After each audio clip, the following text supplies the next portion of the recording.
Okay, call the meeting to order. Good evening, everyone. This is a particularly exciting week for Coquitlam, the city of Coquitlam.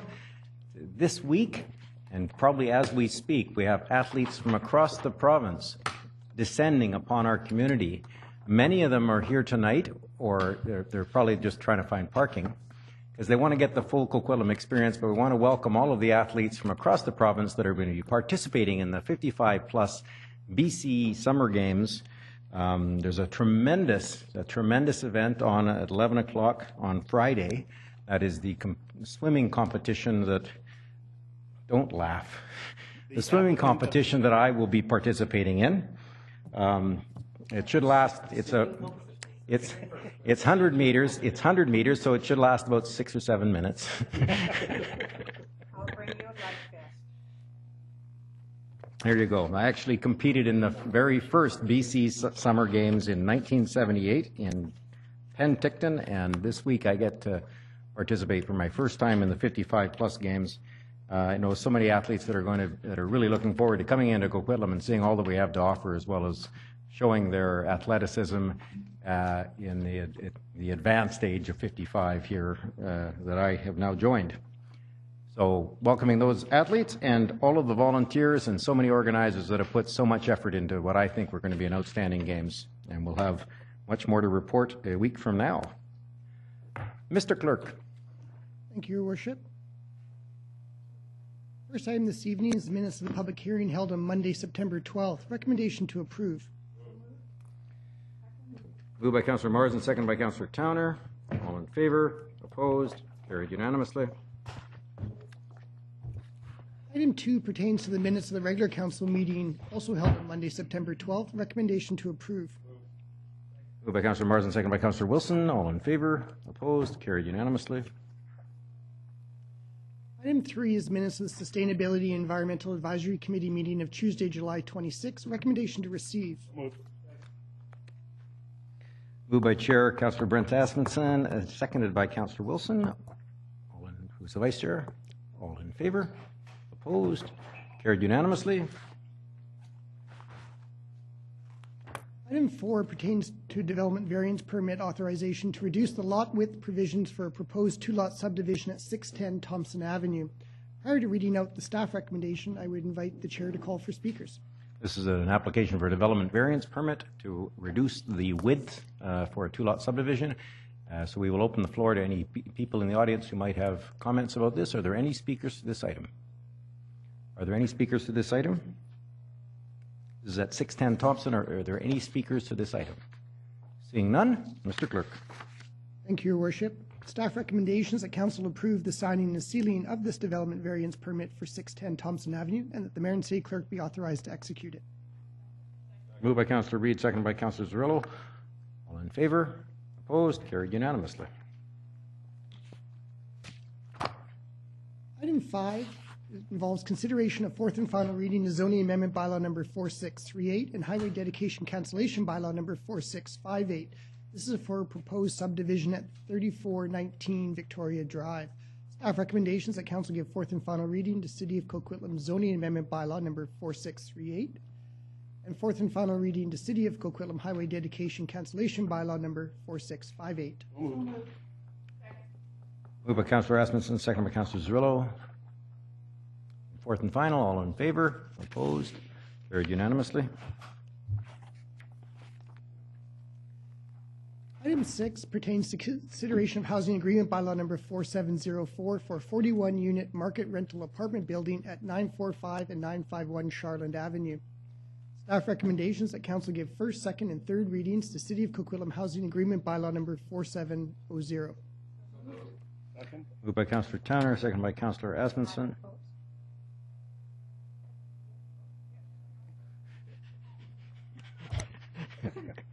Did you have anything you want to say? Okay. Councillor Reid is opposed, and now we will have the vote. Any speakers to this item? Nope. The housing agreement. All in favor? All opposed? Councillor Reid is opposed. Motion carries.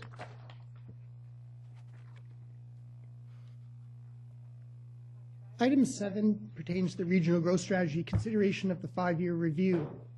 Staff recommendations that Council communicate to the Metro Vancouver Board of Directors that a review of the regional growth strategy for amendments is not necessary at this time, and that staff be directed to send a letter that contains the Council feedback on this item and attaches the report to Metro Vancouver as Coquitlam's response to their request. Moved by Councillor Marsden, seconded by Councillor Hodge, two of our Metro reps. I have one small concern about the wording, recommendation number 1. I don't believe the wording should be that we communicate to Metro Vancouver that a review isn't necessary at this time, but rather that we communicate to them that we don't have any reason to request a review, or that we don't consider it really is. It was Coquitlam that actually raised this this request.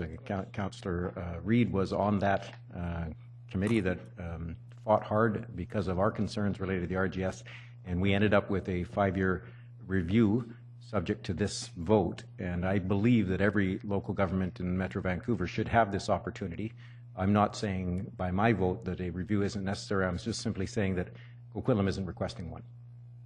And so I would entertain a motion that it now, okay, so I'm taking from Councillor Hodge, seconded by Councillor Asmundson, that we communicate to the Metro Vancouver Board of Directors that Coquitlam does not consider a review necessary at this time.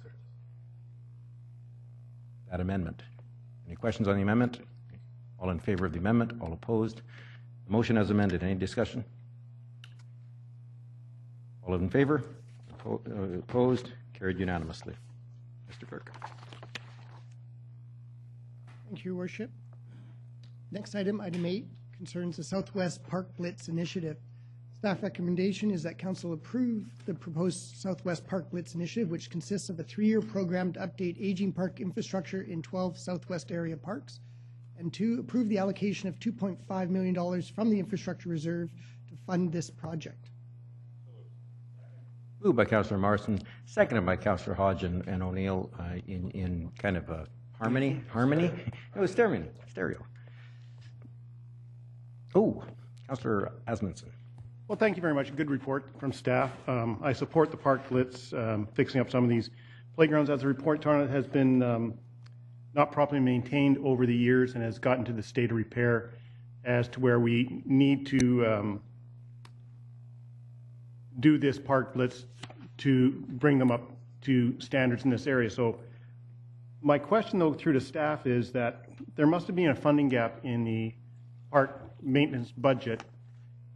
Do we still have a gap, and how are we addressing that gap? Because if we do this Park Blitz and we bring these up, are we only going to be back in the same problem with other parks as we move through the years?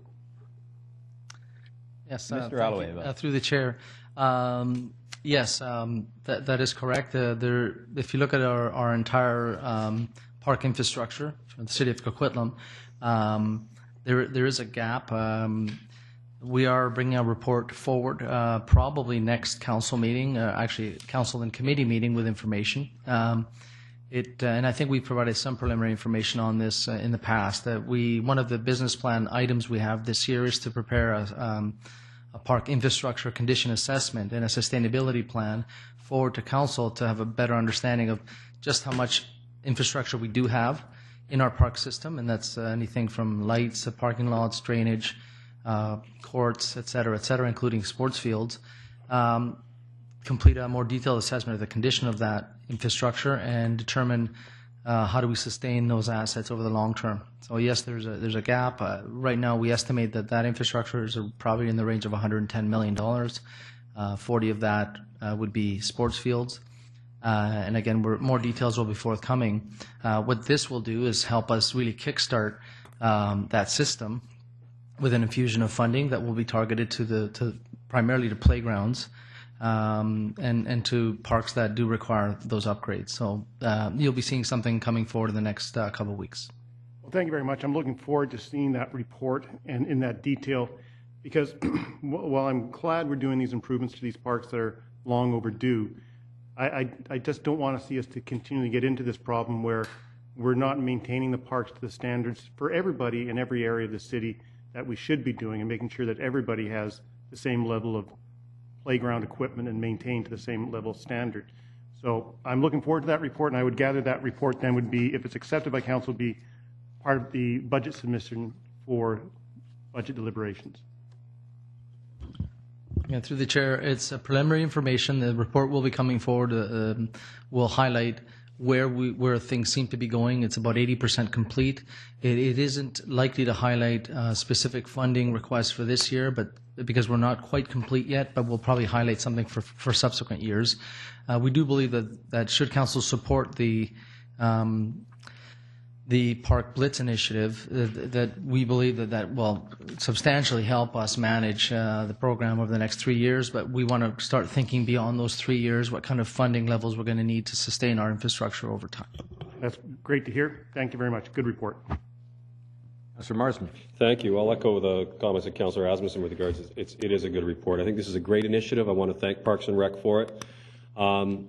This addresses something I think has been going on in the Southwest for a while. A lot of the parks are very tired, and we've seen a lot of residents have invested a significant amount of money rejuvenating their homes, replacing their homes, and this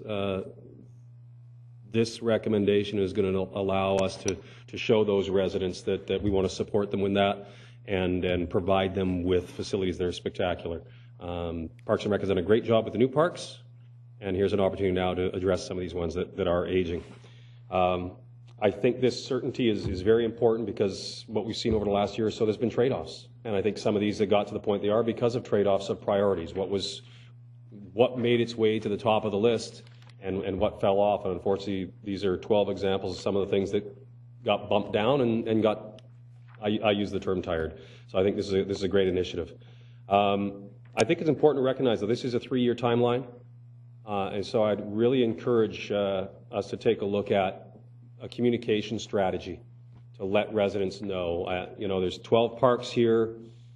Let's not have people jumping up tomorrow saying, "Hey, great, that park at the end of my street is going to be done this year." If there's some way of prioritizing these and letting them out and then communicating it out in the very near term, I think that would be a very good move, and I would encourage staff to do that through communications. So. Again, great initiative. Happy to see these things get updated because our community down there is changing. Families are coming back in, and they need places to play. So, good work, guys. Councillor Wilson. Thanks. I want to congratulate Councillor Hodge for championing this for a while, and it's great to see it come to fruition. Just want a couple questions about. Some of these parks, for example, Gilby Park, when we talk about replacing like for like, right now Gilby Park is made up of 2 swing sets. So like for like replacement, what would we put in there if you could sort of guess? Would we be putting in 2 new swing sets, or would we be leaving one of the swing sets and putting a more sort of interactive play structure? Mr.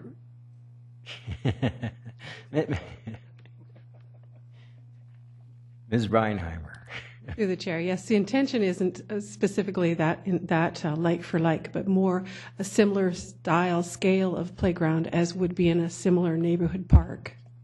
Great. And I notice 8 out of 12 of these parks are getting new signage. Could I just add one park that needs new signage? Don't have to touch anything in the park. No. The Hickey Reservoir Park. Can anybody tell me what you can do at the Hickey Reservoir Park? Okay. There's 6 tennis courts there. There's 3 sports courts. There's basketball courts, and nobody knows because the sign says the Hickey Reservoir Park. Through the chair, if council supports the initiative, I think we can probably find some money in here to put some signage that identifies tennis courts. It is the prime amenity there, and I acknowledge the comment. I think you've made that comment before in committee, so we'll make sure we put something up. Plus, as long as everybody's okay with that. Plus it has a porta potty. It almost had like permanent washrooms, but it was way too much money. Silence is I hear no objection to perfect. Okay, great. It's not council direction, but it sounds to me like the staff took. Thank you. That would mean a lot to me. Last question. this work will be done by City Auxiliary Labor, which I think is great. And we talked about 3 or 4 months ago about potentially assessing the creation of a parks construction crew, because we have so many parks planned over the next 10, 15 years, and we're having a hard time with labor. Tenders are coming in higher than we'd expected and that sort of thing. So just wondering where we might be at in terms of assessing the viability of a parks construction crew. That's a good question. As council knows, we are very supportive of creating construction crews on the condition that it be done cost effectively and that we can demonstrate that the costs are more effective doing it that way than using contracted labor. In many cases, it gives us added flexibility and gives us extra capacity to do short-term emergency type works as well. So it like builds the teams. We were big supporters of doing that in engineering, and we have increased a engineering waterworks construction crew, and that has worked out very well for us. And in accordance with your request some time ago, we have been looking at this very carefully in the parks area, and this is the first step today. We have identified this as a body of work that can be done with very cost effectively with city labor, and it's easier to move them from parks to parks in this kind of way than trying to capture it in contract language. So this is the first step. I know Raul and the rest of his parks team is looking at the broader question, and they're partly through that, and it's an ongoing process. I don't know if Raul had any further comments to make in terms of the status of his review in that regard. Yes, thank you, Mr. Stublin. Yes, and as I'd mentioned, with the condition assessment report coming forward in the coming weeks and decisions that this council will make in the longer term around the need for a sustainable funding source to sustain, $100+ million of assets, I think that once we begin the process through this Park Blitz, I think there's a transitionary piece where we can begin to then look at the possibility of a construction team to handle some of that infrastructure renewal. And these next few years will help us manage that and determine what scope, the size of that team could be, and once we have discussion with council around sustainable funding, then we'll see what we can, what the cost recoveries would be of that team. So it's a good opportunity for us to get into some of the details of that. Well, and there was the infrastructure renewal, but there was also potential for sort of specializing in certain types of new parks and that sort of thing too. So great, thank you. Thank you. Councillor Hodge. Yes, I am really pleased to see this come forward. I've for a while now been talking about doing the year of the park, but looking at the body of work here, it's obvious it's not going to get done in a year. So I think the Park Blitz is certainly a good name for it. And it came from the idea that I live in a part of the city that's growing, and although we're missing a lot of amenities, one of the things that we've done a really good job on is parks. And when I started going around seeing some of the areas which I grew up in, the southwest part, and notice that there is a difference between the parks that we haven't been able to keep up for reasons that Councillor Asbjørnsen has talked about. I think certainly moving forward we have to make sure that we keep all of our parks in good condition, because I think all the residents in our city want that. They've made investments in their properties, and I think they want to have the same amenities in their city. Certainly they're part of the city. Certainly the Ipsos Reid study that we do each year says that the parks and the green spaces, that's one of the things that our residents value most.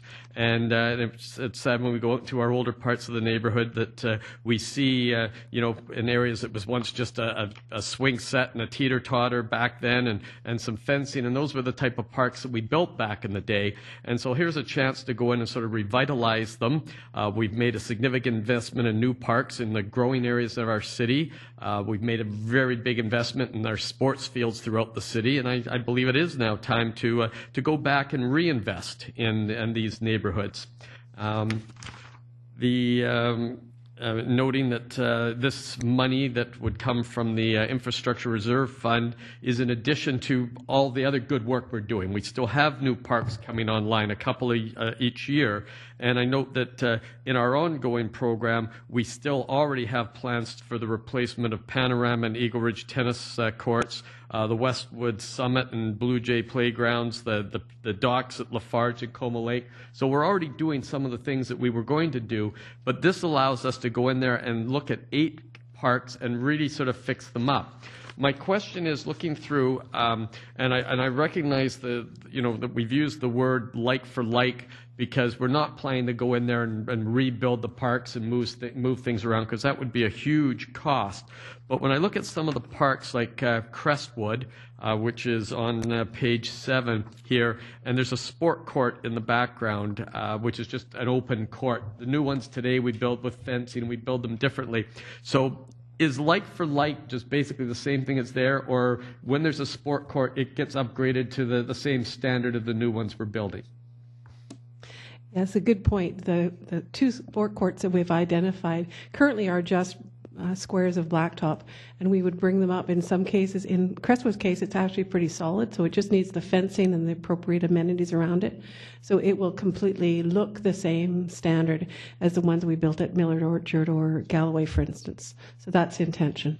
That's great, because the 2 you mentioned, you can go to those parks on a Sunday, and they're packed with kids playing ball hockey, and there are adults joining in. And in fact, we've even got cases where the kids from one park challenge the kids from another park for an inter-neighborhood game. So I think that we want to get our young people back out in the parks. We want to get them playing, and I think this is just a fantastic initiative, and I'm really pleased to see it come forward here. Thank you.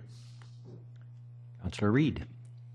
Thank you. Mine was more along the same lines as Councillor Marsden. I hope that we could maybe put this initiative on our website, or whatever you want to call it, and give some approximate dates, very, very approximate, that sort of let people know what they can expect in their neighborhoods. And also to acknowledge that a lot of people seem to want to divide our city into this area or that area or the other area. This is really a really good progressive way of showing that funding and all the things we make throughout the whole city goes to fund parks and goes to fund amenities in all parts of the city. And so we are one city, and I don't want anyone to ever forget that. Thanks. Thank you. Councillor O'Neill. Thank you. It's going to be short because just about everything I had to say somebody's said, so there's just one little bit of refinement that I need to get. This is on the replacement like-for-like assets, which is the 3rd or 4th time it's been raised. But it also, to my mind, opens up the question of there are users of the park who have been using that park, and are we going to have any way of knowing if they've got any intelligence we should have about whether or not that thing that was there for all those years was really a good thing to have there? I know you don't have any budget for outside consultation or experts or anything like that. You want to make it simple and straightforward and quick, but there's a lot of local expertise and maybe something that nobody's ever liked, and you're going to replace it. How do we find that out, or is that in the scope of what we can do here? Mr. Chair. I don't know, but I'll refer it to the person you were asking the question of whom you were asking the question. Mr. Alweva. Our suspicion right now, and this really was intended to refresh existing assets and replace aging infrastructure without doing a full renewal and in a way that would require consultation. So I think Councillor O'Neill just picked up on that. Perhaps it's an opportunity when we put this up on, because there's going to be a progressive, we've got probably 3 or 4 every year, right? So there's going to be a progressive. So we identify what those are, perhaps put on our webpage, see, find ways to gather information on that webpage. If people have any comments, we could put something up, utilize our media channels to solicit information from there. Broadly speaking, if we could get someone saying, well, you've got to add a whole bunch of stuff, we might say, well, that's not the scope. We're just trying to get a sense of replacing this. Is that? So we can actually have some more directed conversation without an awful lot of cost. Right. We'd work with our corporate communications to try and do that. I think it's a good suggestion. Great, thank you. That's exactly the sort of thing I was looking for, and I think the users, maybe it's children who've now grown up and have children of their own in that neighborhood would say, let's get something else in there. Thank you very much. Perfect. Thank you. Councillor Towner. Thank you. Well, I think this is fantastic, and I'm not just saying that because I live in the southwest corner of Coquitlam. The contrast between old Coquitlam and new Coquitlam is significant, and I think this is a fantastic initiative. I do have a question. I'm wondering if there's been any consideration to, and if not, if I could propose the notion of a form of sponsorship blitz to go along with this. If there's any, organizations or community groups or even local companies that want to adopt the park or sponsor a new amenity in the park, a ping pong table, or I'm wondering if that would be something that would kind of spark the interest even more so in the new refreshed park. Mr. Alahueva. Yes, so we do have a corporate partners program, and we do advertise, and our manager of policy and sponsorship, I think that's her title, Carrie, I can't remember exactly, but she does, there's some communication and liaison with parties that are interested in sponsoring. We also have a park gifting program, and we would direct people to that program. It actually identifies amenities in several parks that we have ready for donations. I don't believe any of those are identified for these parks.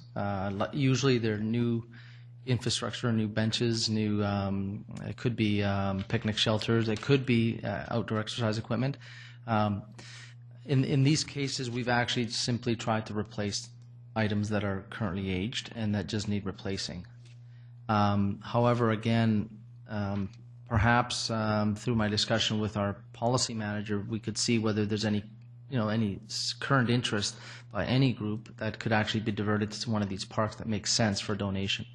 But we're careful that we don't overbuild some of these assets in parks either. Our parks are generally planned in a way that there's a few places noted in some of the newer parks. We leave some assets left open in some of the newer parks just so that someone can actually donate. So we can direct anyone there. But at this point, the goal was not to add to these parks. Many of these are quite small. What I would suggest is that maybe you leave that with me, and we'll determine whether it makes any sense to add any assets that could actually be donated. And if we have a list of current interested benefactors, either corporate or in the community, we could direct them to those. Okay, that's great. Thank you. I also wanted to just ask, it's probably not part of the scope of this, but new signage in the park or reminder signage that for the enjoyment of all users of the park that our parks are non-smoking. I still find tons of cigarette butts in parks and that dogs are on leash. And so will there be new, nice, fresh reminder? I'm not a big fan of tons of signage in our parks, but for the enjoyment of all, I'm wondering if that will be part of it. Through the chair, we've actually been working with corporate communications and have arrived at kind of a standard no smoking, something with more graphical than lots of words, and we're rolling that out as we go. So absolutely, it covers both of those messages, as well as no fire and some of the basics. Great stuff. Thank you very much. Thank you. I find myself last. I applaud this report. I note, though, that some things that are old still have a lot of value. It wasn't a personal message, although you certainly have a lot of value. I'm a bit embarrassed because when I worked for the Parks Department back in the 70s, I installed a couple of the things in your photos that now need upgrading. So we clearly build them for the years, but no question that some of these things are aged and perhaps need a bit of hair color. So absolutely applaud it. I think it's a great thing. And not just because I actually am the one member of council that lives the furthest south since we're talking about the parks in the south of Coquitlam. I grew up in that neighborhood, and it's great to see us rejuvenate those parks.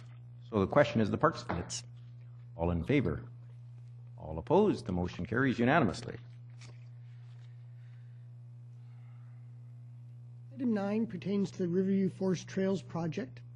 Staff recommendations that council approve the Forest Trails project design and implementation plan is outlined in the report before you. That staff be authorized to proceed with the construction of the first phase of the project with a total capital budget of $50,000, which with funding previously allocated in the capital plan. And that staff be authorized to proceed with the second phase of the project should funding from Fortis BC be received or alternate funding be approved by council. Moved by Councillor Asmussen, seconded by Councillor O'Neill with enthusiasm. Mr. Chair, I'd note that the agenda calls for a presentation which is not available, as opposed to the presentation in item 8, which was available but skipped. So you're suggesting that we now receive the presentation on 8, I guess? Now you have no choice. Okay. Thank you very much. Mr. Aloeva. Yes, thank you. I apologize. We don't have a presentation. We did include a fair amount of information on the plan in the report, and I'm conscious of council's time in any event. This is a B priority in our business plan, and some of the original phases of the project, there's some off-road cycling projects, are actually back into 2014. It's an older priority which we want to complete. Just want to report out some of the work that we've been doing with the volunteers. Also done some consultation within the park, really to look at off-road cycling and rationalize the use of the trails in Riverview Forest Park. Those sessions were very informative. We do have existing funding that council's already allocated to this project, and we want to utilize that to do some various trail improvements and signage in some of the main trails as we've highlighted here. At the same time, we are also pursuing some additional funding from Fortis BC, and as we've highlighted in the report, we're optimistic that we're going to get some of that funding, and if we do, we'd like to proceed with subsequent phases, which will be additional trail work and some decommissioning, as well as an adventure park, bike adventure park, as shown in the plan. And that's really the secondary phase. In that case, once we find out about the funding, we'd come back to council with some additional details on how much funding, whether it covers the entire project or whether we downscale the second phase to fit the budget that's available. For today, it was important to come forward to council to kind of tie up this important work, which really is a latter phase of some of the work we already did on the Chilco, some bike work down there, and this really was an outstanding phase that we need to get moving on, and we've got great cooperation from the community and in particular the Off-Road Cycling Association, who are going to be doing some sweat equity for us on this as well through some volunteer labor, which is going to be very, very positive. Michelle Hunt is here as well to answer any questions you might have on that phase or any part of this project. Thank you. Okay. Well, given that we don't have a presentation available to us, I would suggest we don't have time to see it anyway. I do want to say, though, that off-road, trail cycling is an incredible amenity in Coquitlam. It is valued across the region, and in fact across the province. It's one of our big tourism draws. I appreciate completely Tri-Cities Off-Road Cycling Association, TORCA, and their volunteerism in trying to build trails and make sure that they bring in young people into the sport of mountain cycling or trail cycling. You look at the entire North Shore from Port Moody all the way through to the Pitt River is loaded with trails. I got a chance last weekend actually in the IF Adventure Challenge to discover one my own way on my mountain bike and to discover some muscles I didn't know I had, because it's an incredibly painful sport too. But it brings in so many people into this community, and I think this is a great initiative. I look forward to seeing it come to completion. Councillor Wilson. Thanks. Yeah, I echo what Mayor Stewart mentioned as well. And I think TORCA is just such an amazing organization, and the work they do should be really applauded, and it's great that they're involved in this. I'm just wondering, it's such a nice, large park. I was going to say the footprint of the adventure park, it actually looks like a footprint when you put it sideways. Seems rather small compared to the size of the park. Is this more of a budgetary constraint, or is it areas of the park where there shouldn't be trails for bikes? Or just kind of curious about the size of the bike park. Yes, through the chair. No, it's not budgetary. It is the fact that it's the topography in that park. It is got a big ravine there and creeks, and really it's finding the right area that they can have the biking without impacting some of those natural areas. We're also really trying to find a balance between the pedestrian and the mountain biking facilities or trails in there. So it's a bit of both. I think when all of this is done, and the addition of the work that was done at Mundy Park, the dog park there and everything, it's just going to be a great area for the whole community. So thank you. I think one of the other elements is, and Ms. Hunt alluded to it, is the potential conflicts that still happen with off-leash dogs that aren't technically permitted here, and yet every time you use these trails, you run into a lot of folks that have opted to have their off-leash dog in this portion. So I look forward to perhaps better signage and more, make sure that there's no excuse for having your off-leash dog in the mountain bike park, and for in fact no interest because of the number of potential conflicts between mountain bikers and dog users. Okay. Recommendation before us. All in favor? Opposed? Carried unanimously. Item 10 pertains to the results of the tree risk assessment in Northeast SPEAs. Staff recommendations that Council authorize the expenditure of up to $650,000 from the Extreme Weather Fund in order to complete the wind firming treatments in the Northeast Streamside Protection and Enhancement Areas, SPEAs, including tree removal, debris management, and tree planting. 2, that the city's consultants be authorized to enter onto private properties in Northeast Coquitlam as necessary in order to finalize the outstanding tree risk assessments. And finally, staff be directed to bring forward an operating request for the 2017 budget process to address the growing service needs in urban forestry. Move recommendation. Second. Moved by Councillor Asmundson, seconded by Councillor O'Neill. Councillor O'Neill. Thank you very much. It's a very important and very timely report, and thanks staff for bringing it forward in such a timely way. You know, often around this table and in the committees, we are dealing with issues that are issues of sometimes it's spreading the wealth around. Sometimes it's figuring out how to divvy up things a little more equally. Sometimes it's how to spread the icing more equally. We're a very prosperous and well-to-do community with a lot of good things going for us. It's not often that something that it is a life and death issue comes before us, and I believe this is a life and death issue. We've seen the result of some windstorms, tragic death in Port Moody last year, and we've had tree falls, and this report identifies that there is a fairly high degree of risk in Burke Mountain area if we don't take some action. So I'm a strong supporter of this. Called a risk reduction treatment to remove the trees that are dangerous, to protect human life and limb. And of course to replant where necessary. Well, everything will be necessary there because with fast growing and more sustainable sort of trees.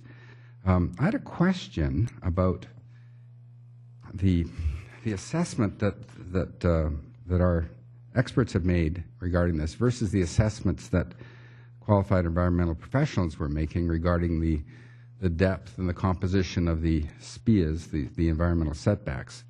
So the original assessments, it's my understanding, were made, and there has to be a 10 or 15 meter setback from either side of the stream in order to protect the stream ecology and that was and the fish habitat. So everything was geared towards protection of that habitat. And now we have another sort of way of looking at this where I'm not sure if it's totally complementary, where we are assessing what the risk to damage to life and property might be. And so we are going to be, if this is approved, we're going to be undertaking this risk reduction treatment of some of the SPEAs.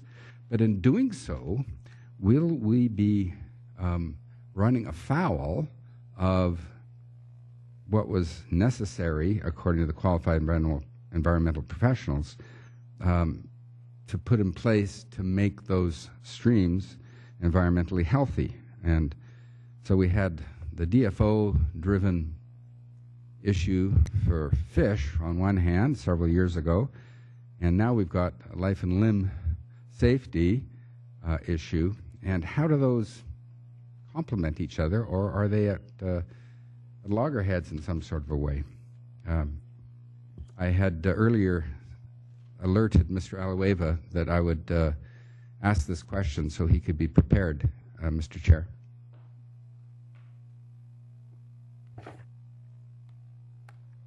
I had earlier alerted Mr. Alueva that I'd ask this question so he could be prepared to answer. So Certainly.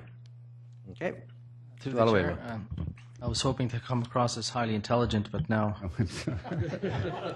Well, if the chair had been, if I didn't have to cue the chair. I've been outed. Don't worry, we have low expectations. So. Although in any event, I have a deep history in the development side, as you know, which is where a lot of the SPEAs are actually established and designed by QEP and ultimately protected either through dedication to the city or protected under private ownership, the former being the majority of the cases because there's drainage imperatives as well that the city needs to take stewardship of.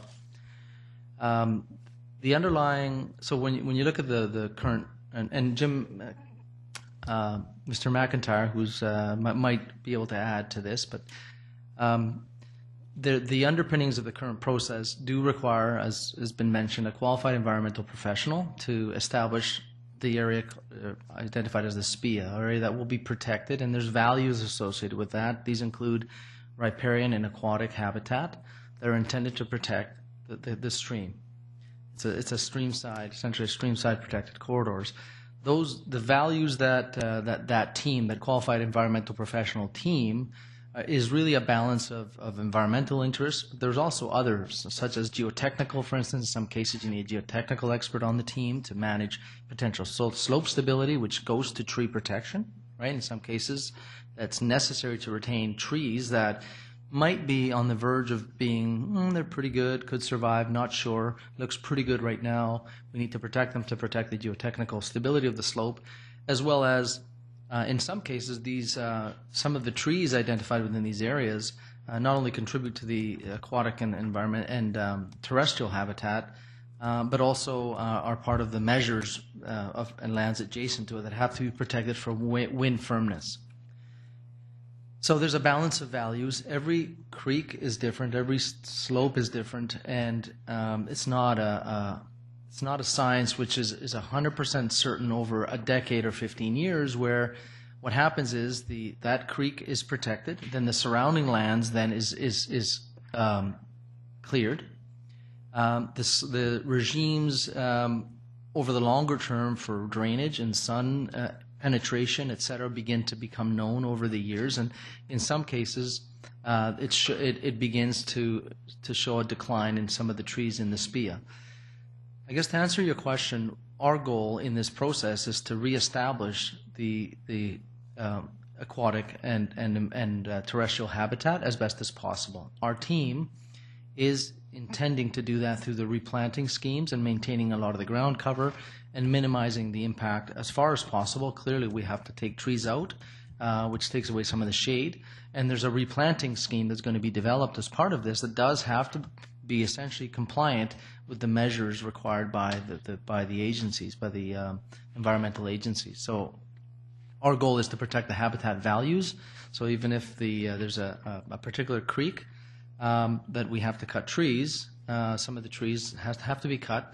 The goal would be to replant that with a replanting plan that a qualified environmental professional can take a look and agree that it's the appropriate planting scheme, reestablishing the values that are necessary to be represented, not just terrestrial and aquatic habitat, but also long-term tree hazard management as well. So does a QEP have to sign off on this plan then? Yes. Yes. Does it have to go to the DFO or any other agency? Typically, as long as the environmental qualified professional signs off, there's no need to go to DFO or MOE. Typically, it's only when you've got I can't remember what it's called, but it's an exemption of some form, or you require an approval under the fisheries, which is an adjustment, that's when they have to go. But if they, in their opinion, they can meet all of the requirements through a replanting plan that reestablishes habitat, then it doesn't have to go to the agencies. Yeah, thank you very much. And I want to also thank you and staff for leading members of council on a trip through some of these SPEAs last week on a day that was not raining, which was great. And so we really got to see firsthand some of the problems there, some of the issues that were very apparent to us. So thank you for that, and I'll be supporting this recommendation. Thank you. Councillor Hodge. Yes, and thank you again for the tour. Although I live in the area and I've spent time up in that area and in the woods, it really brought the message home when we saw trees that had fallen in the SPEA areas and the proximity to homes. And at one point we look over and there's a kid's play set in the backyard, and it was referred to as a strike zone. And I think that's really, when you look at that and you sort of said, wow. There really is potential of danger, and as Councillor O'Neill alluded to and mentioned that there was a real tragedy in a neighboring community, and I think that's on the minds of our residents. I note in the report that it says that the number of requests for tree assessments is almost double now in a year than what it was 5 years ago. So I think there's an awareness by people. They want the trees checked. So I think that I appreciate that we're being proactive, that you've got consultants that you're going in there, and that you're making sure that our communities are going to be as safe as we can make them. And this is really tough because the trees and the natural beauty of Burke Mountain is one of the reasons that many people choose to live there, and they've moved into those areas, and there are going to be some changes in some neighborhoods. New trees will be planted, but in the interim there are going to be some changes. But I think we have to make those changes for safety, and safety has to be paramount in this.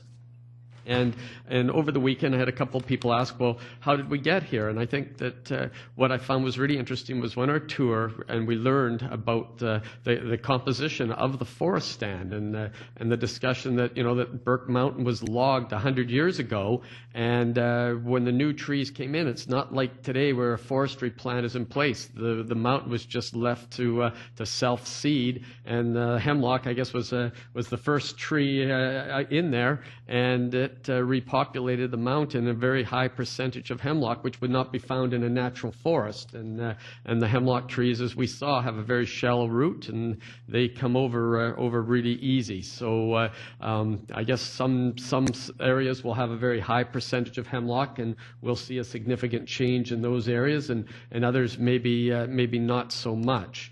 One of the things that, and I'm glad that the explanation you gave on the creeks, because that's why these corridors were left there, was for the creeks, and there will be some impact, but I'm glad that we're going to be looking to minimize those as much as possible. How are we going to get the trees out? In some areas, because we've got concerned with fire hazards, so we can't just cut them and leave the brush in there, and some areas are wedged between long rows of houses. So what's the plan to get some of these trees out if they have to be removed? Maybe I'll make a comment. I'm not sure if Lanny's right behind me. Lanny England, who's the manager of urban forestry, probably is best to describe the process. We talked a bit about some of these access corridors, but maybe Lanny could shed some light on how that will be done. Mr. England. Through the chair, that process is part of the prescription that will be developed by our consultant, who's the principal of the company here sitting beside me, Bruce Blackwell. So it will be dependent on the site. It will be going for the lowest impact method possible to remove debris, but it'll depend on the access site by site, whether there's a trail that happens to be next to the corridor or not, or we can access a cul-de-sac to get at the points where a lot of debris will be. But that's a site by site prescription. And I guess it will depend just on, again, the amount of hemlock. I assume not all hemlock will come out, but there's a lot of hemlock there, and the report says I think it's 218 so far, and we're a third of the way done, so I can sort of see why we could be hitting 600 trees. Now, we know that the storms come up through November, through to February. How much of this do you expect that we're going to be able to get done before the storms hit? Are there certain areas that you think are at higher risk that we will start with? Or maybe just talk, I assume there's going to be an implementation plan plan and some public consultation. So maybe you could just talk a little bit about what areas we're going to do, what the implementation plan would be if this passes, and how we're going to communicate that out to residents. Through the chair. So the consultant is continuing to work along and is well past one third now as they're continuing to work this week. So we should have a complete picture, which would allow us to prioritize when we go out to tender for the contractor that's going to do the work, to prioritize the order that the sites are done, so that we can tackle the higher risk sites with more trees first. And as we mentioned in the report, there will be limitations around weather. We want to get this done before we see windstorms, but there are challenges with some of the work related to heavy rains. So that'll have some relationship to how quickly we can get it done. So we would be, again, within probably the next couple of weeks, and it is the plan to try to get in there before November, but as you said, rain's pending, and we know we get a lot of heavy rain in November as well as winds. So. Yes, if I can make a comment, it's very important. This is high priority work for our department, and the reason why we're here before council with a sampling as the basis for the work is because we don't want to wait until we get the entire work done. We've got a reasonably good idea on the scope of the project, but we do need to get moving, and it's a priority to try and get the majority of this work, particularly the high priority hazard mitigation work, as early as possible to avoid potential storm impact, and which we're really trying to minimize. So the just for like a broad commentary, we would have certainly liked to wait until we get the entire project scope, but it really doesn't bode well for our timing, and so this was very important. But this is a priority project, and as soon as possible, should council be supportive tonight, we'd immediately get moving with our tender to get the work done and initiated in some of these dangerous areas. And recognizing the decision will be to go forward because of public safety. So really it will be more a case of public notification, letting residents know what we're doing. Will there be some signage going up? We often hear when we take down a tree in a park, people say, hey, that tree looked fine. So I think we have to sort of let people know why we're doing this, and just sort of wonder if signs will go up around these green belts, or what we will do to notify the public of why we're doing this work. Maybe I'll just do some preliminary comments. We will have a public information. Should council support the initiative, we'll have a public bulletin to make sure that the general community is aware. We have contacted 170 plus owners adjacent to these SPEAs, so there is already a communication that's occurring, and the owners are all well aware of the work that we are doing and that we will be doing. We've identified the other means of using social media, etc. In areas that I think are where there's more trees coming out. It is very likely we'll have to do some signage on site in advance of the work, so there's at least some idea of what's happening, referring someone to the web page. I know our consultants have been giving out business cards as well. So we're going to kind of track that and track the interest in the community. Obviously, we believe there's going to be lots of interest. But we're gauging that as it goes, and it really is about notifying people about what we need to do, as opposed to consulting on what a resident might want to happen. The reality is that if there's a tree that could potentially, and it's deemed hazardous, and it has a strike zone near home, that tree is going to have to be dealt with through one of our consultants, and what needs to happen, either to be taken down fully or dealt with in a different way to make sure that we mitigate any potential hazard. And after this, we're going to get in there, plant some new trees. Yes. What will the next 5 years look like? What about a maintenance plan? I often hear about the SPEA up on Collins Road, which is just a big stand of alder trees. It's like just a solid wall of what people say when you come in to cut it, and they don't understand that is a natural zone, but it's, again, when we talk about the hemlock came in first, I think we got to be careful that while we want cedar and fir to grow in there, that we will have other invasive species that may move in there first. So what's the plan for the next 5 years? Through the chair, I think I'll actually let our consultants speak to that. They're currently developing those plans around the maintenance in the longer term. You could introduce yourself, please. Through the chair, Bruce Blackwell, BA Blackwell and Associate. I think the key thing is what we're trying to target is developing a stand concept that we call a stable stand concept. In other words, we want to establish Douglas fir, western red cedar, that are longer-lived species than hemlock, that typically don't succumb to things like dwarf mistletoe, and are considered more wind-firm than hemlock. Once those trees are established in these open growing conditions, they will develop a root system and will develop taper and branch habit that's quite a bit different than the trees that exist there today. You have to remember that the trees that grew there before the edges were created were grown in a very confined area. There's a limited crown, but a very high diameter to crown ratio, which makes them unstable. These trees will have bigger crowns, bigger root systems, and therefore they will become more stable over time. Plus, they'll be exposed to the wind. So the goal is similar to what's gone on in Stanley Park, is to convert from what's a hemlock-dominated ecosystem to one that's Douglas fir and western red cedar, which was there historically prior to the logging in the 1990s. Great, thank you. And I note on your website that you were involved in the restoration work on Stanley Park. So we hope you'll be able to hear to help us in Coquitlam. So thank you. Thank you. Councillor Reid. Hopefully I'll be quite quick on this. Some folks have been asking, this is just for Northeast now, but will we be doing a similar program in Southeast or the balance of Coquitlam?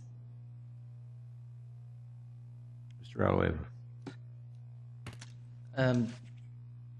I think that remains to be seen. On a priority level. Priority we get, but on a priority level, this is the top priority. I think we will move in to take a look at the Southwest. There are different conditions under which that was developed, so we'll have to look at that. Typically, we're not getting as many concerns in that area, so that's why we've highlighted the Northeast.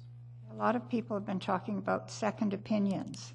So I say that our staff, basically, they are qualified environmental professionals, correct? And now we have a consultant that is a qualified environmental professional. Technically, probably not that term, but they are undoubtedly qualified and they're undoubtedly professionals in their fields. Yes, and we thank you for that. It's a good question. We have professional arborists on staff. We do have qualified environmental professionals in environmental services as well, but the professionals that we've hired, be it Blackwell, routinely form teams with other qualified professionals, and they are very versed with meeting regulatory requirements associated with this work. I'm just asking these questions so that the people that have asked me will know, so that there are second opinions all the way along virtually. The QEPs are the folks that we have hired. Is that team just arborists, or they are arborists and what else?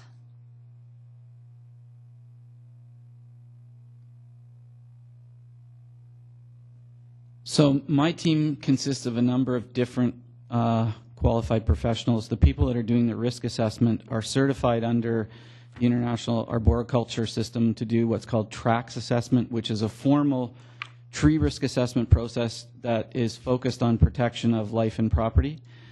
I'm a registered professional biologist, have worked for 30 years in forest ecosystems and dealing with habitat issues and ecosystem classification.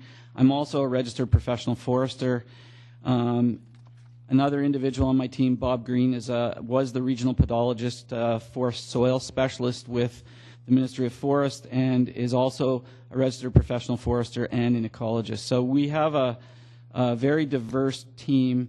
I was joking in the field that we had 70 years of experience, and he didn't agree with me, but we added it up afterwards, and between the two of us, we have 70 years experience. So I'm confident that we're addressing all of the specific complexities of this issue, and I would suggest that we're taking what I would describe as a holistic view of the ecosystem and how that ecosystem is creating an element of risk, but at the same time how it functions and how we maintain that function. Thank you. I think that's great. I think the folks of our city should be happy to hear that. My last question is, what percentage of all this damage is attributed to new development, or is some of it just unsafe naturally due to the natural attrition of the ecosystem, I guess? Is most of this attributed to new development?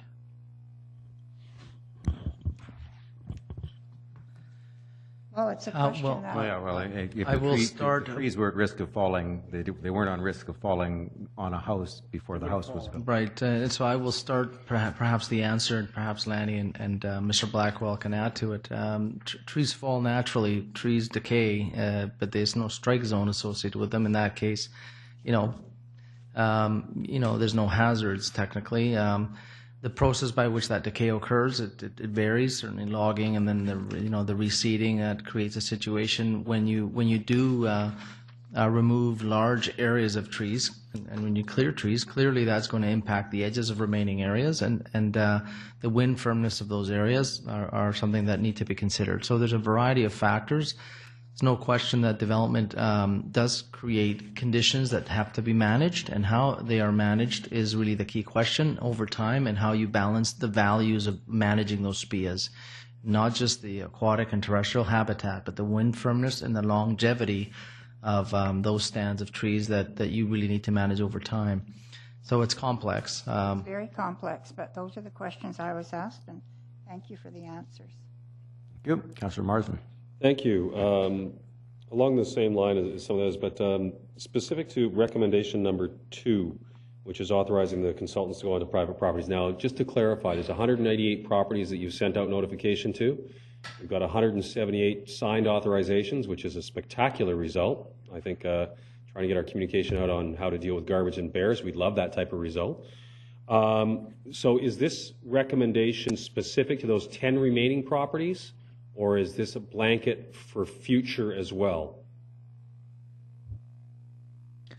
Through the chair. So those 10 remaining properties, that is, the second recommendation is focused specifically on those properties. So the other 178 properties, we've got the consent form assessments that have been done and will be done.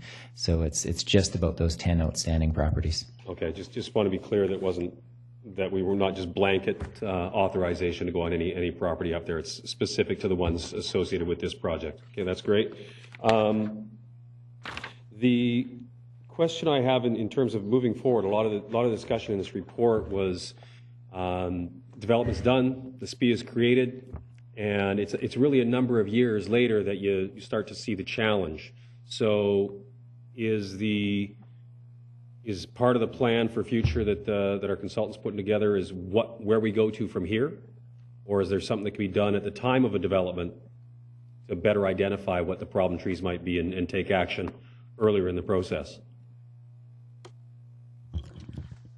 Again, I will start the answer. Perhaps Mr. McIntyre can also support that and how we deal with this going forward. So the RAR process, which I've described earlier, riparian areas regulation that's nested in our zoning bylaw that the development community and property owners rely on to determine what riparian corridors must be protected and how those are actually designed, how those are established. All of those regulations are in the zoning bylaw, and that really is a whole balance of issues that come to bear on how you plan a site. That process over time needs to be managed in a way that yields a product that's slightly different than we have today. Clearly, we are conscious. I've been speaking with Mr. McIntyre in the planning and development side. When the city inherits these corridors, we need to do different things to ensure that what we're getting, it doesn't present long-term liability, or less so than it does today, because there's always a liability with trees, and you just never know what happens, but we need to be better able to manage that.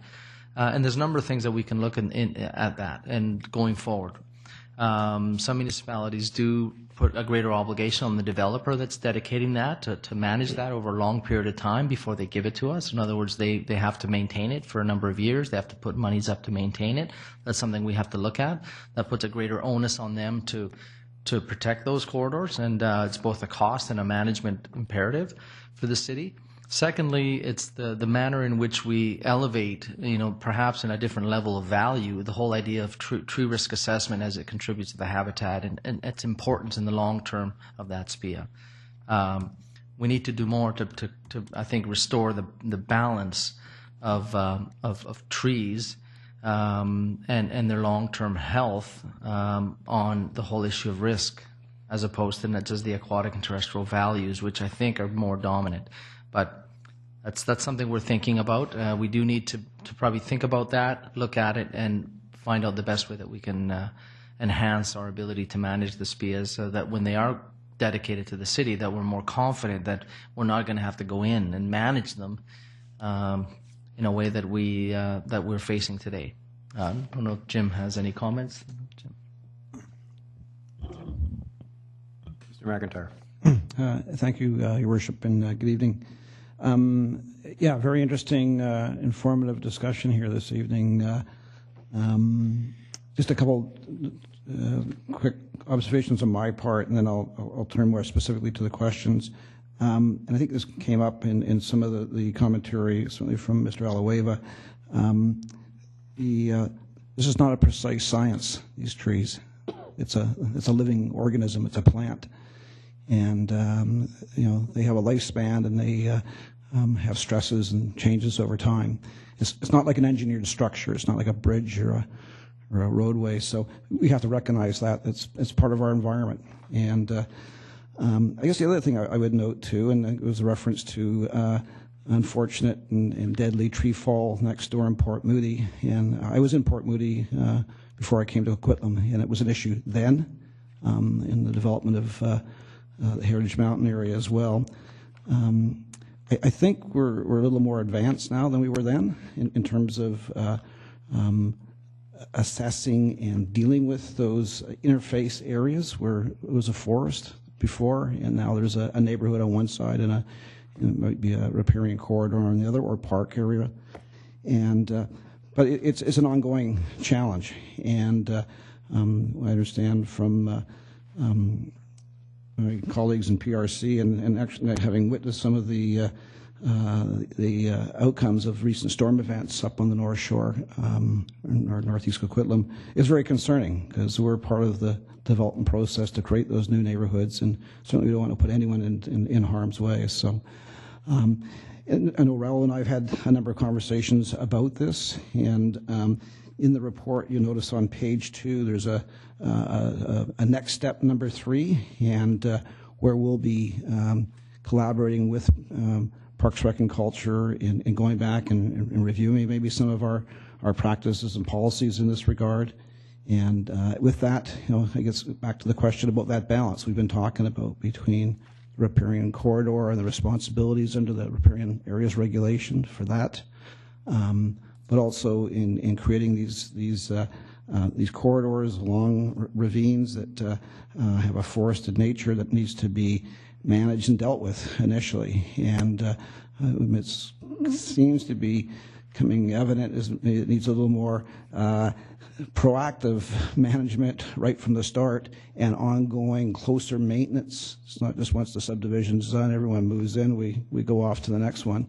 I think it's going to need a little closer oversight in that initial period. And I think that's what this program's talking about. So we've had those discussions, and we will, if council supports this initiative going forward, we'll work together with PRC staff, since we are then getting into applicable and important development policies and procedures. As our usual practice, we will consult with the development community on that. Good, thank you, because I didn't make it to the tour that was held, but I did a walkabout through Burke and a lot of the SPEA corridors and that with a resident, longtime resident up there that is a frequent visitor to council and shares with us her feedback and opinions. And I was a little bit taken aback when her comment to me was a lot of these SPEAs should have just been clear cut and replanted at the outset because it would have been safer.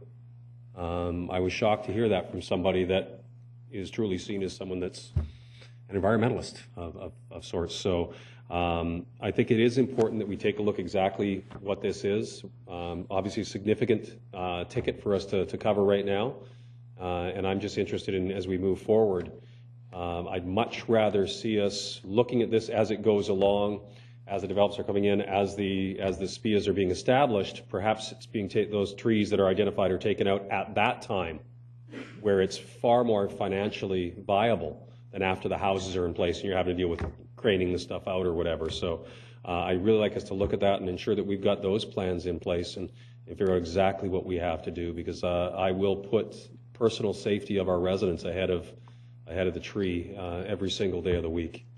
And so I think it is important that we do this, and I just want to make sure that we've got the plans in place for future. So thanks for those responses, gentlemen. Thank you. Councillor Wilson.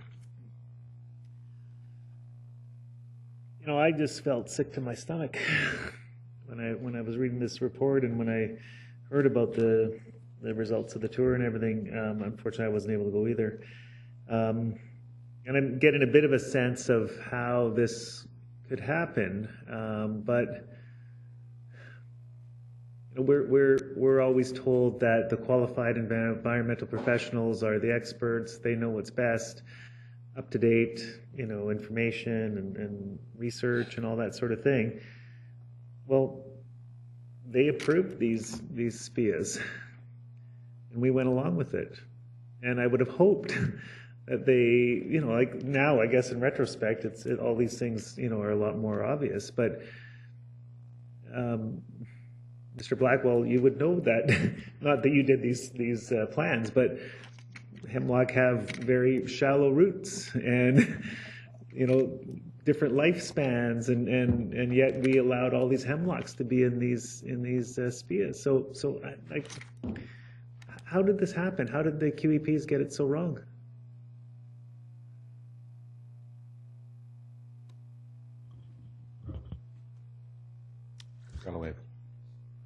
How did the QEPs, through the chair, how did the QEPs get it so wrong? I'm not sure. I'm not sure. I would say it's as simple as saying that a particular QEP got it wrong. And I did have a discussion. Perhaps Lanny and Bruce can talk about the RAR process and the balance of values that come to bear on that process. And for instance, 10 years later, trees hemlocks that were relatively small, that that seemed to be stable, that changed over 10 years as the adjacent areas were changed, and then these trees grew, and the environments changed, and the water tables were adjusted, and there's a number of multitudes of processes that come to bear on these corridors, and there's decay that occurs naturally as well. Not all of it can be fully anticipated. So I'm not sure I would characterize it as what went wrong. Certainly the balance of values, I think, is in now 10 years later, it's clear that that some of these areas, are aging poorly in the sense of how these trees are growing, and they do present a hazard. But perhaps Lanny can talk about RAR and how trees are dealt with, or Bruce, because I think it's challenging to actually say that system is wrong. The system is intending to also account for some of this, but it isn't a completely predictable process, I would say.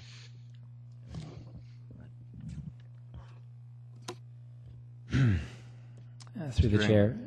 So with the RAR process that's referred to, it's the detailed process that the QEPs go through.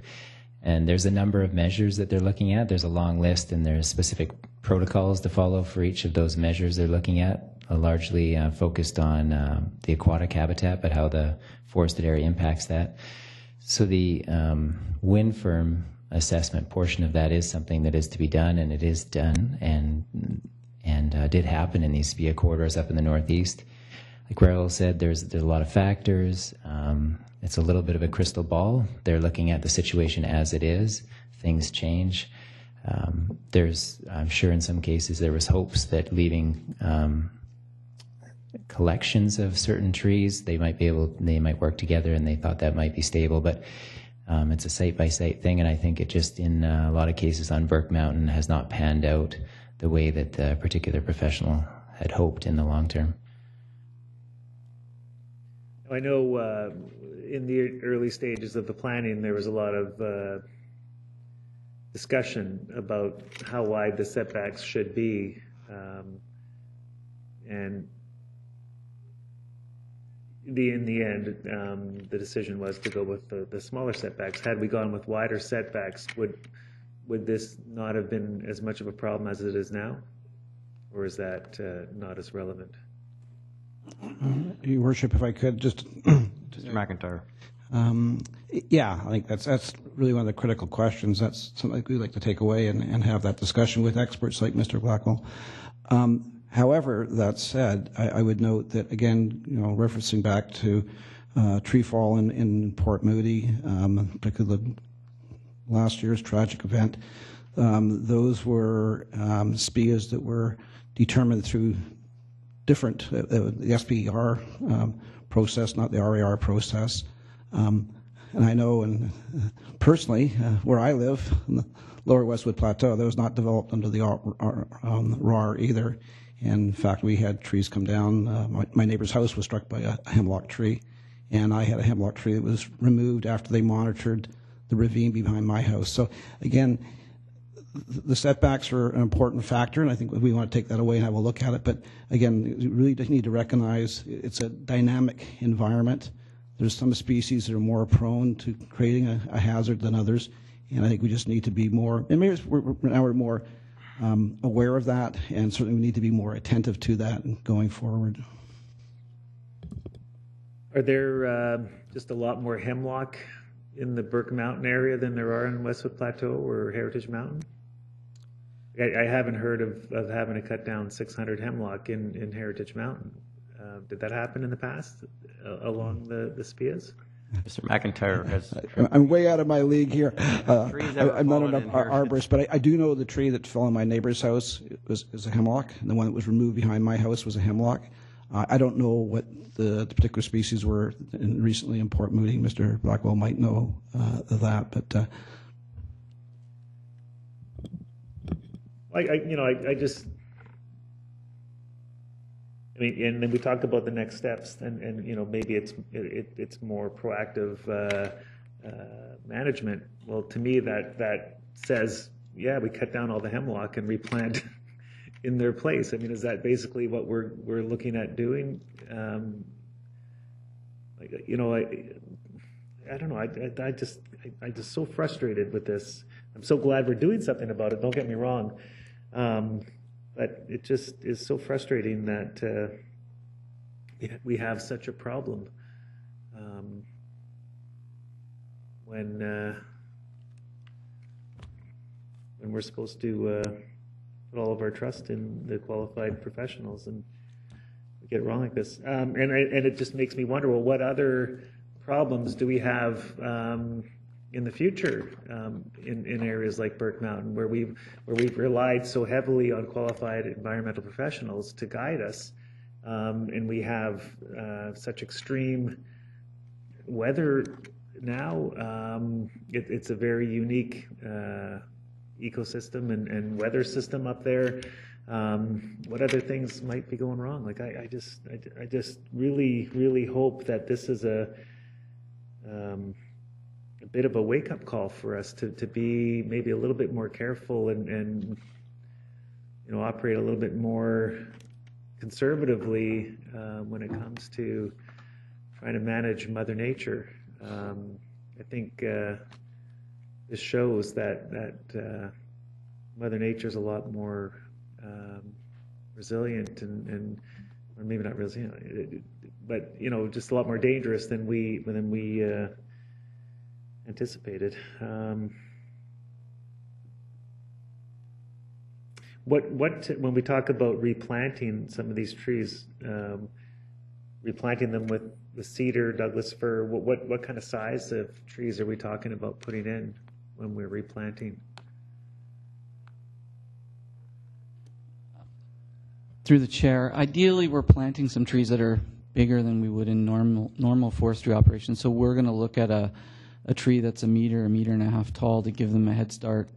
One, because we want to minimize going back in and brushing around those trees, and two, we want to get them functioning and growing to what we call a free to grow stage, where they're uninhibited by other vegetation and will develop quicker.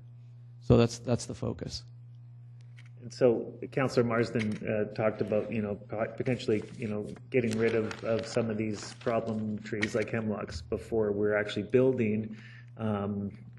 We have a whole bunch more area in Burke Mountain where we're planning on building, in your opinion, is that what we would, one of the things that we would do was prepare the SPEA better before the building occurs? Well, I want to say I've listened to the dialogue, and I've worked all over the coast of BC and all over the Lower Mainland. Predicting wind throw is difficult. It's a complex thing, and I've seen very good professionals in the Queen Charlottes prescribe what they thought were going to be wind throw proof, and wind events are unpredictable. So, for example, if you think of last summer, the winds that we had in the summer, they took out an extraordinary number of cottonwoods. I've never seen so many cottonwoods taken out last summer.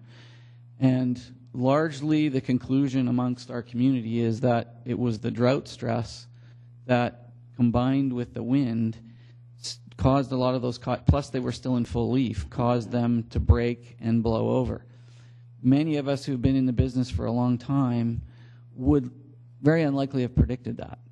Now, would I say Burke Mountain is hazardous from a wind throw perspective now, having visited after the fact? Absolutely, I would.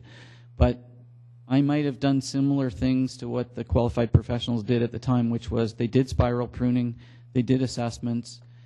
They didn't predict the wind that occurred last fall, but we know, having looked at the wind record, that about every 80 years in the Lower Mainland we have significant wind events. So portions of Stanley Park blew over in 1964, blew over again in 2005. We need to be thinking about that in our planning, and we need to be ready for those kind of events. But we, as professionals, as communities, haven't been here as long to have seen as much history as has occurred over the past. So I don't want to throw any other QEP under the bus. This is not a pure science. But what we know now, we definitely can improve on moving forward. So I would suggest that what was done was probably to the best of those individuals' abilities. Maybe they could have done some better work on soils. Maybe they could have done some, but they had a whole host of things to look at, including fisheries values. And all of these things combined are very complicated. So I'm reluctant to say that they did a bad job. Could they do a better job? Absolutely. And I think this is a learning event, and there should be continuous improvement in how we do things moving forward. Okay. Thank you very much.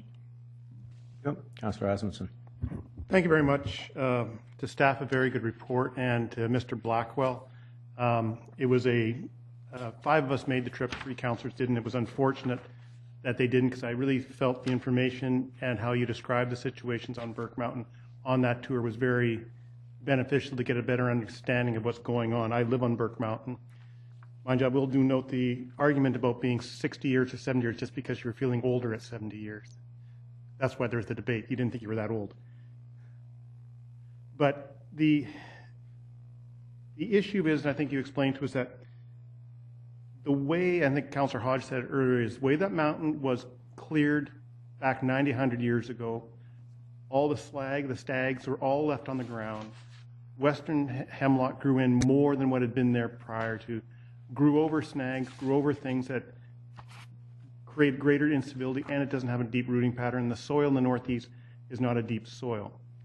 Now, taking that all in consideration, I think your report was like taking out 80% of those hemlocks is probably what most of the trees will be.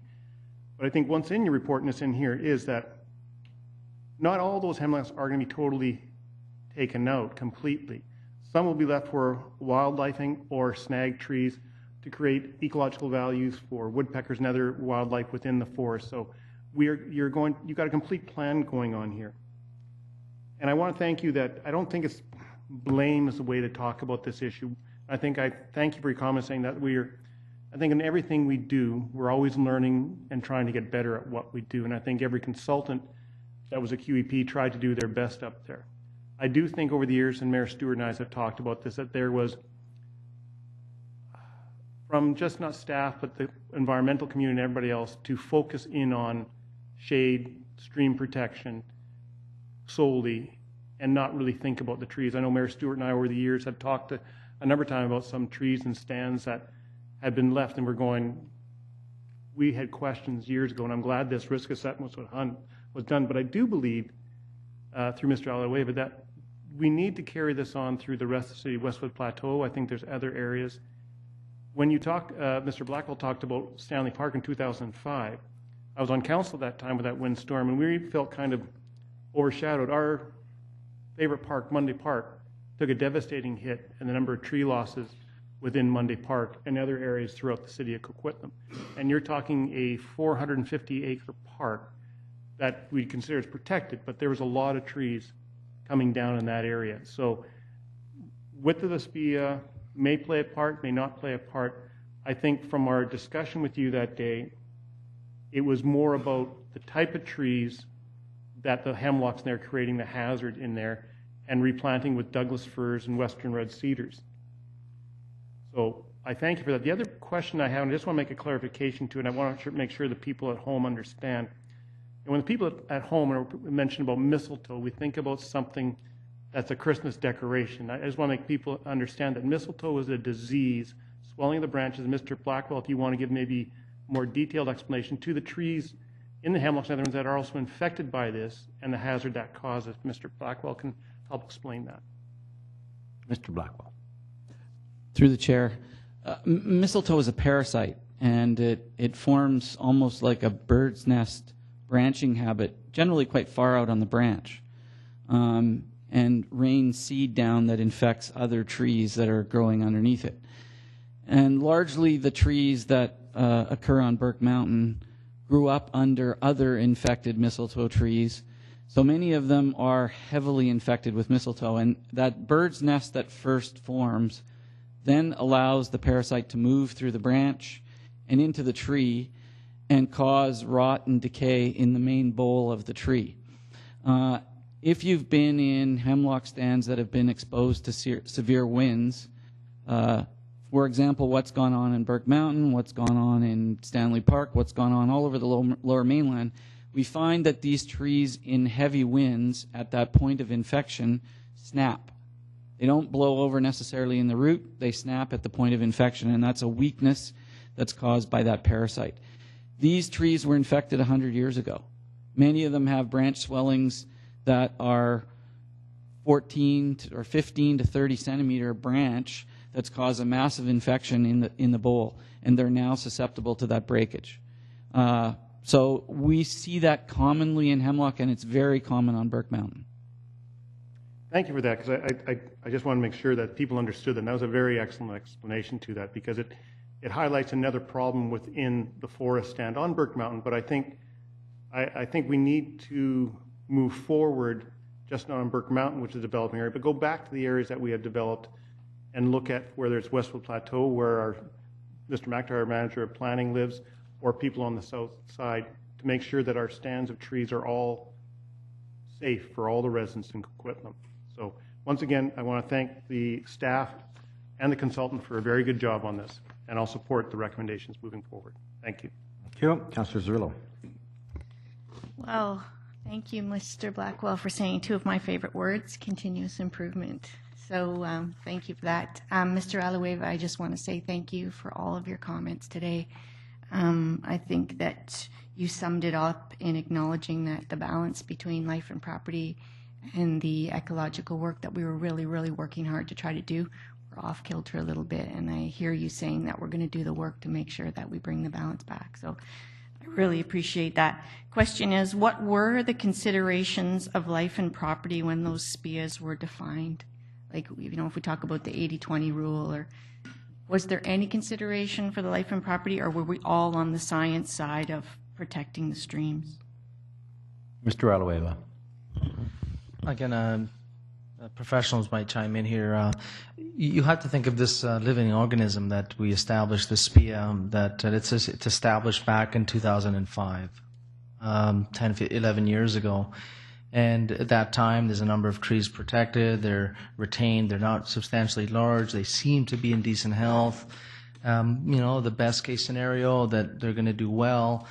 Of course, 10 years later, we find that that's not the case, that they have at some point, they have become hazardous, but that may not have been apparent how they were going to evolve over, since that time. So I wouldn't say that life and property were not the issue, because at that time, even back 10 years ago, there was a sense of, okay, is this tree potentially hazardous? What's its strike zone? Where could it fall? What's its adjacent tree cover? And over the last 10 years, natural processes, including property owners coming in and taking ground cover away, or cutting trees, many things happen. I guess to summarize, I would say that there was a balance even then. However, I think knowing what we now know, now I think we have to do a little bit better as to how we reestablish maybe a better balance between what the longevity of those tree stands are going to be and how they may potentially become hazardous with more of the information we know today. But I think even back then, life and property was important, but I don't think we knew as much about the conditions that would evolve over the last 10 years. Be my answer. Hopefully that's sufficient. I could certainly ask one of the professionals to chime in if council wishes. Well, I don't think that's great. I guess the question is, and some other councillors have already asked it, and the answer has been that we have some work to do on procedures going forward. But I'm just wondering about how are we going to assess the art portion of this going forward. So we have the science side with our QEPs, but who's going to do the art? Because I guess I'm feeling like some of the art needs to fall on City Council. I mean, we're the leadership in the city. We need to make some. So some of this art needs to fall here, but we also need some support from staff. So I'm just wondering, how do we deal with the art part of it going forward? Has there been any talk about that, or? Mr. Oliver. Yes, I think what you've heard today, I think Mr. McIntyre, even Bruce has talked about it is partially an art. There really is, all best efforts can be made to establish what is the best balance of values, and in hindsight, perhaps some have shown themselves to be more impactful than others. I would expect coming out of this process that council is going to have some more pointed questions around any SPEA that is going to be dedicated. So, when something comes before you for development approval, you'll be asking, well, is this SPEA something we've looked at? I would expect that process to happen. You're making a significant investment in addressing this issue. So I would expect that what staff have to do is go and develop more rigor around this additional layer of work that has to happen to support the definition of these SPEAs going forward. So it's staff's role to look into this and develop additional framework of some form to supplement what's currently in place, to give council the comfort that these things are well in hand. And that's our role to undertake. So our role is to work with planning and to try and develop what that is, and we'd have to work with the development community so they understand that there's some additional work we need to do, and we might even have to talk to the environmental agencies so they understand what we're doing. That's what I would expect, and that's where we would find the right balance between the art and the science, and give council the comfort going forward that when we take on a SPEA and we are going to manage that, then we're covering as much as we can to deal with the long-term risk management and risk hazards as best as possible, understanding it's always a natural process, but as best as possible and as best as we can anticipate. Thank you. I know when we had this discussion about cottonwoods earlier this year, I think the cottonwoods are spelled out explicitly in the bylaw that we don't allow replanting of cottonwoods in the city of Coquitlam. Are the hemlocks also specifically spelled out as not appropriate for replanting in the city of Coquitlam in our tree bylaw?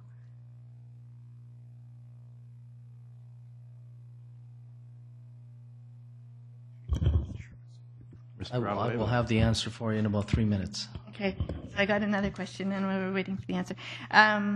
This is just about the accountability piece, the legal accountability piece on the QEPs. I know when you have a house renovation or you build a house and an engineer comes and stamps, and that stamp is a legal accountability if there's issues. And I'm just wondering, is there any legal accountability for QEPs, understanding that they're only there to regulate the science side of it and the stream side of it, but is there any accountability on any protection for the city accountability on the QEP? I think I'm going to flip that one over to Lanny, if I can, Mr. England. There are standards of practice that QEPs have to follow, but they can follow every one of those procedures and practices and regulations, and you may still get conditions like you did, as mentioned by Mr. McIntyre. There's corridors that have been protected under SPR, larger width corridors. Those have experienced failures there as well. So various regulatory structures have superseded one another. Under all of them, you're going to get some potential situations that occur because of the process that we're talking about. In my experience and working with QEPs, unless a QEP is absolutely negligent of a requirement or condition established by the agencies as procedures to underpin those regulations, it's really a very challenging process because we're talking about very complicated interplay of factors that you may not be able to anticipate. So I've never had a situation where a QEP underwent through that situation myself in 15, 20 years of in the development side, working with QEPs. But again, I'm not sure if Lanny, you could add anything to that. Mr. England. I think that's a pretty good summary. The QEPs do that work, and those reports, that's a professional reliance model that the province has set under the riparian area regulations, and those reports are submitted to the province. And there is an auditing process that happens through the province with those reports submitted throughout BC. So being qualified environmental professionals, they are being held accountable to their respective associations or colleges. And of course, they're carrying insurance for that. The tree aspect is a little different because, once you have a large storm come through an area, it changes that dynamic environment substantially. It can if there's substantial failures, and that would be a bit of a challenge moving forward. Once you have a large storm like that, their initial assessment, they likely wouldn't be held accountable for future storms beyond that because of the change in that forest stand. Okay, so through the chair, what I heard tonight was that the SPEAs are only about the health of the streams, protecting the streams.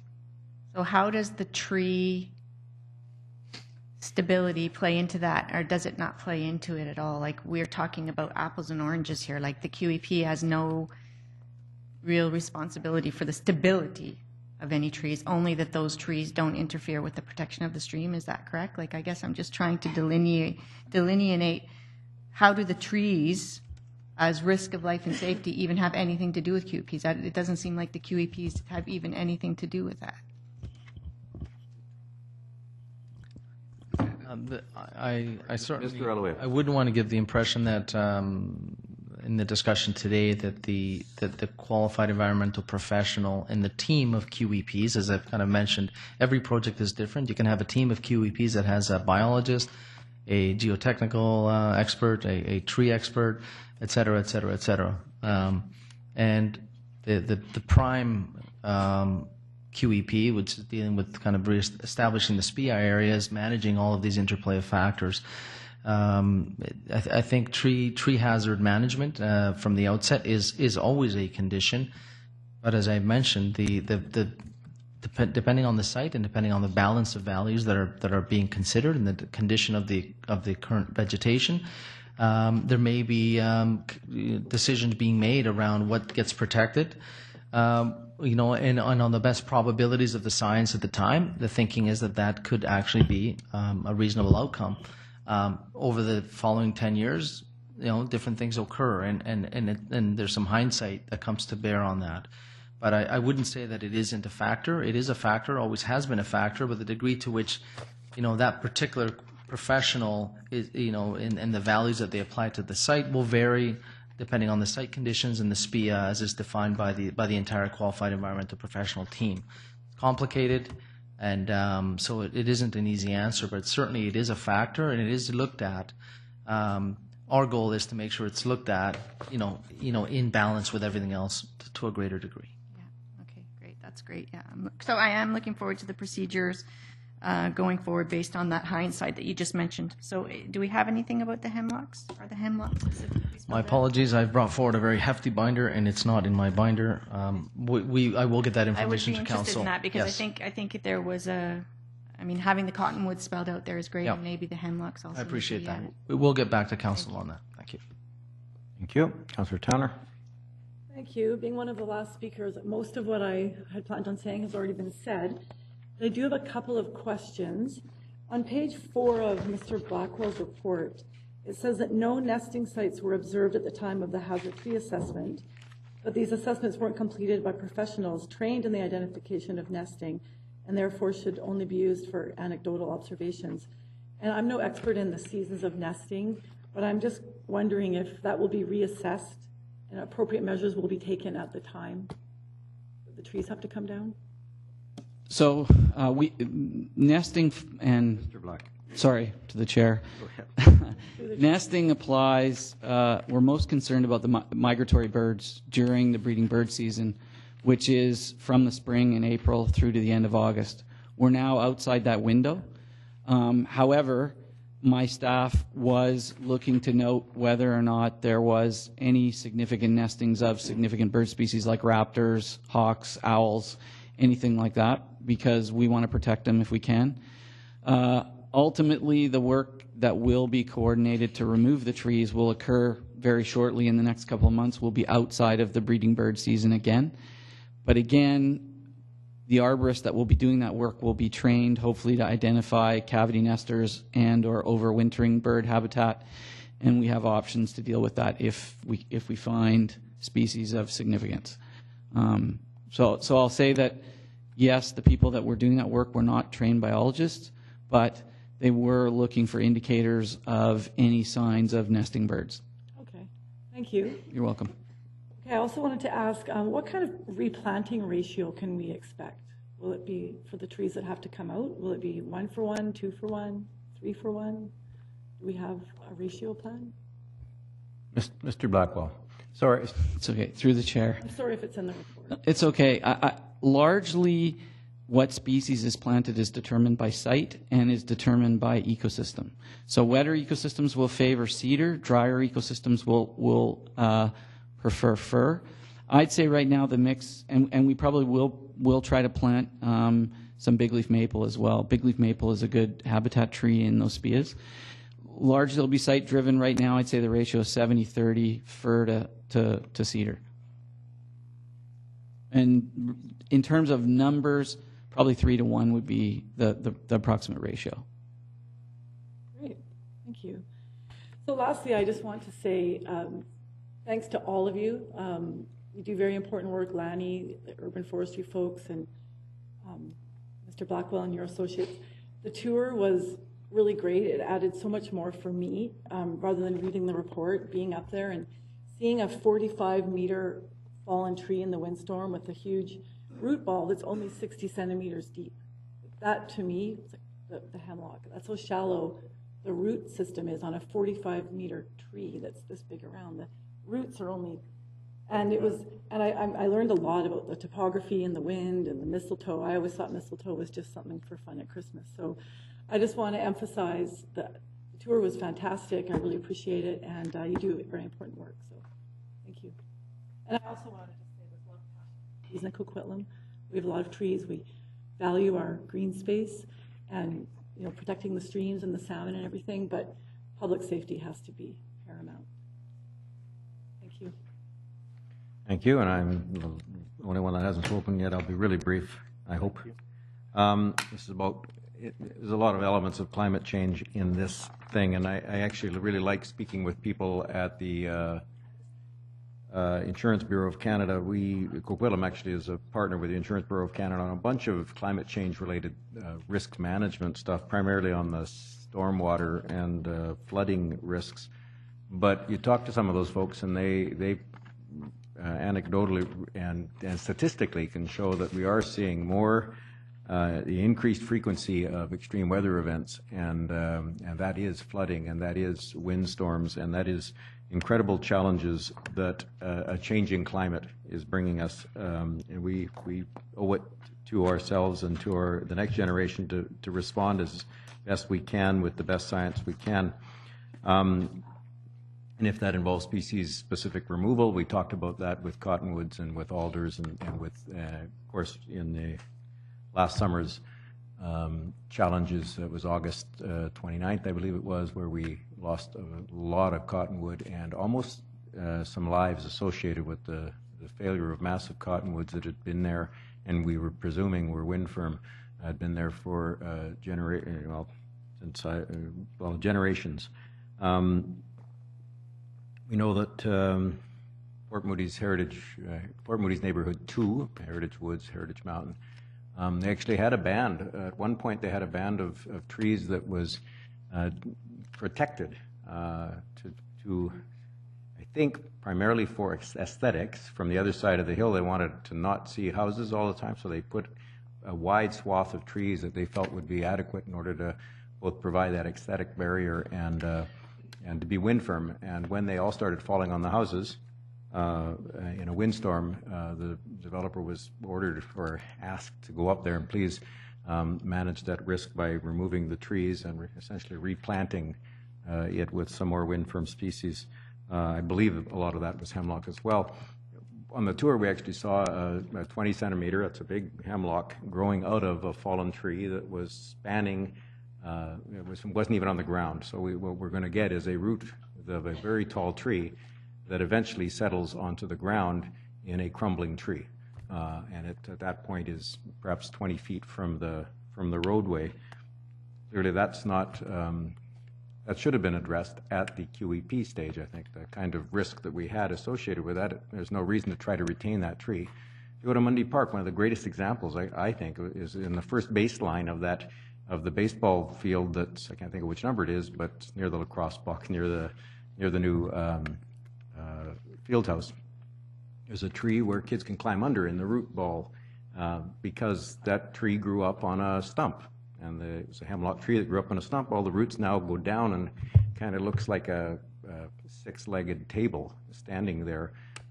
It's not particularly wind susceptible. It's wrapped by other trees, but that's the kinds of things that we have to manage, the kinds of risks we have to manage when reforestation is done haphazardly or accidentally. And I think we ended up with a lot of accidental reforestation, both in Mundy Park, certainly. There's all kinds of hemlock growing in stumps. The tragedy in Port Moody actually took place next to a big forest. It wasn't a narrow band of trees. It was a several acres rectangular forest.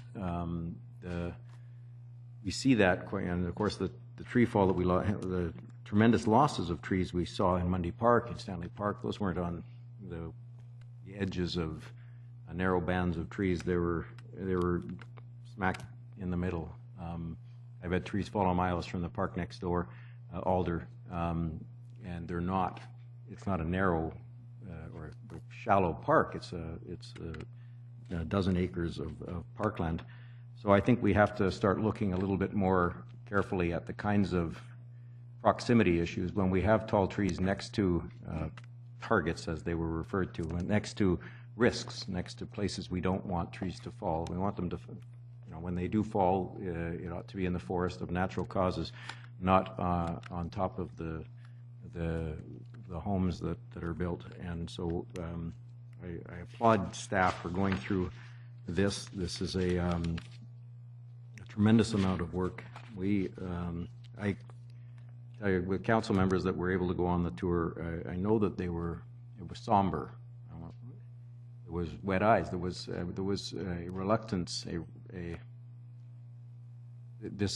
We don't want this, but we have to. I think obviously we have to protect.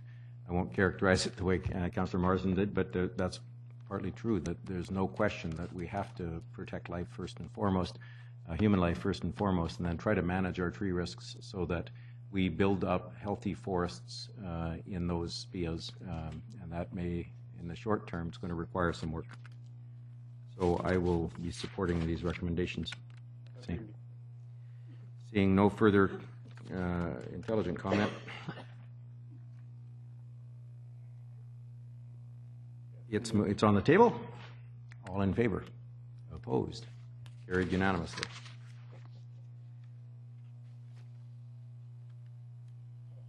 Item 11 pertains to the approval of the 2017 council meeting schedule and amendments to the 2016 council meeting schedule. Staff recommendation is that council approve the 2017 council meeting schedule as set out in the report.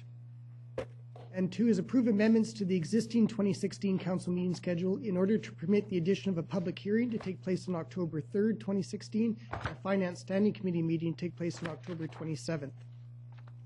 Second. Moved by Councillor Towner, seconded by Councillor Hodge. All in favor? All opposed? Carried unanimously. Adjournment. Adjournment has been moved by Councillor Asmussen, seconded by Councillor Marsden. All in favor? Opposed? Carried unanimously. I want to encourage everyone to get out to their local sporting venues and take in some of the great activities that are happening this week as athletes from around the province are descending on Coquitlam. I also want to thank in advance all of the volunteers who are going to make this happen, because this does require thousands of volunteers and tens of thousands of volunteer hours to make sure that we can host tremendous games. I'll thank the school district, will thank the sponsors and the various others at a future council meeting, and I know that we'll also be able to welcome medalists back into our council chambers as we do every year. And so look forward to great events. Our question period today, we will open the floor to questions. Any questions from the audience on any items of tonight's agenda? Any questions at all? Any questions? Thank you all for coming.